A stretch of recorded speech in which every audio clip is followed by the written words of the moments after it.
40. The Sins of the Fathers. Chalcedon Position Paper number 168, October 1993. One of the fundamental premises of biblical law is now being radically set aside. One very superior professor of law, Herbert Titus, is almost alone in upholding it, which he does ably, and at a price to himself. The law is set forth in Deuteronomy chapter 24, verse 16. The fathers shall not be put to death for the children, neither shall the children be put to death for the fathers. Every man shall be put to death for his own sin. Ezekiel chapter 18, verse 20 restates this. The soul that sinneth, it shall die. The son shall not bear the iniquity of the father, neither shall the father bear the iniquity of the son. The righteousness of the righteous shall be upon him, and the wickedness of the wicked shall be upon him. To illustrate the implications of this, 2 or 3 years ago I spoke at a conference by invitation in Washington, D.C., as did a black I had met about 25 years previously. He was then obviously intelligent and well-educated. Now he used a black English that was aggressively semi-literate. His purpose was simple. Enormous reparations had to be repaid, he claimed, to all American blacks for the suffering and slavery of their ancestors. My answer was, first, that my parents came to the United States as immigrants in late 1915, and I had nothing to do with his past. Second, some of my wife's ancestors gave their lives to free his slave ancestors, and she resented any implication of guilt on her and their part. Should the blacks pay reparations to the descendants of Union soldiers in the Civil War? The logic of such thinking is dangerous to all. But such thinking is commonplace. It usually is targeted at deep pockets like the United States. For many, many centuries before the European slave trade, black slaves were sold by black rulers to the Muslim world in the Far East. This trade continued after the American trade and still exists. The trade to the West was a trickle compared to the Eastern trade. But the United States has money and a marsh-head leadership and people.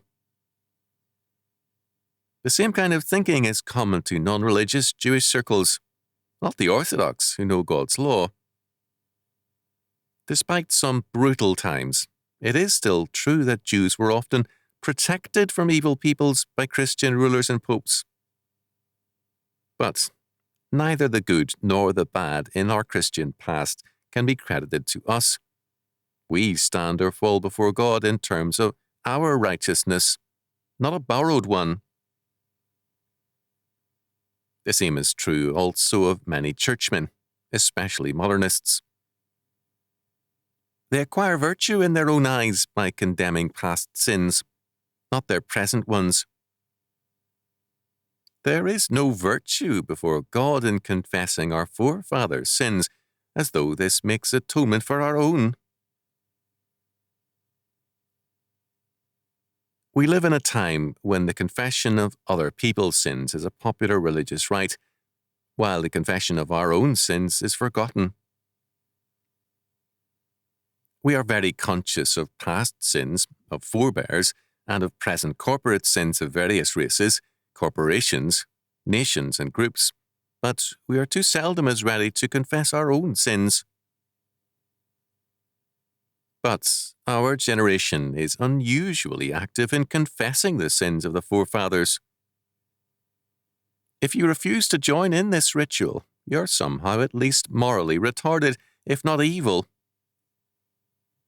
I have actually seen liturgies written for special occasions when one and all took part in an orgy of confessing the sins of previous generations, as though they had not enough of their own. Almost none now use the old office of compline, in which the general confession reads, I confess to Almighty God, the Father, the Son, and the Holy Ghost, and before all the company of heaven, that I have sinned in thought, word, and deed, through my fault, my own fault, my most grievous fault. Wherefore I pray Almighty God to have mercy on me, to forgive me all my sins, and to make clean my heart within me.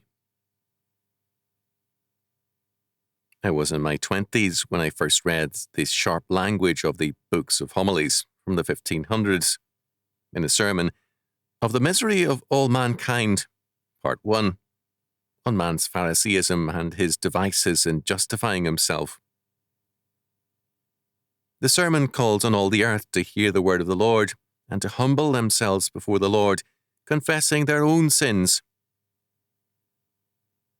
The magnificent concluding sentence is read,